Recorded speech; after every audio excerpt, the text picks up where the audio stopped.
Здравейте отново, приятели и зрители, в последния тренировъчен ден. Днес ще ви представя едно момче, избрало Арес пред друг столичен грант.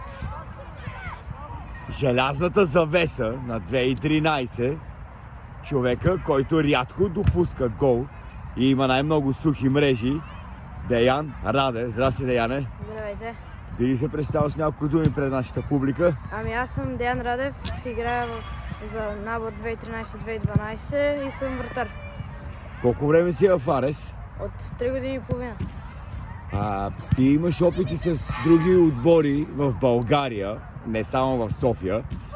Как намираш тренировките в Арес прямо другите два отбора? Няма да споменаваме имената им. Много по-сериозни са и по-добри. Удоволствие ти е да тренираш тук. Да. С този треньор, разбирате ли се, има ли е химията? Да, разбираме се добре. Често ли правиш бърпита? Повечето бърпита, които правя, са по мое желание. Добре, в училище как върват нещата? Ами добре за сега. Пречи ли футбола на училището? Ами не. За сега не.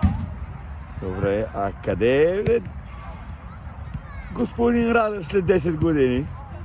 Ами да се надяваме в професионалния футбол. Пожелаваме ти го, а къде? Европа, България? В Европа, или в Англия, или в Испания. Имаме ли предпочитание към отбор? Да, в Англия, за Ливърпул, Испания може би Мадрид, Реал Мадрид. Добре, искаш да пожелаеш нещо на нашите зрители в последния тренировъчен ден за календарната 24-та година? Еми да тренират и да не се отказват. Добре, благодаря ти много за това интервю. Весели празници и на теб и до нови срещи през новата 2025 година. Това беше всичко от нас за сега.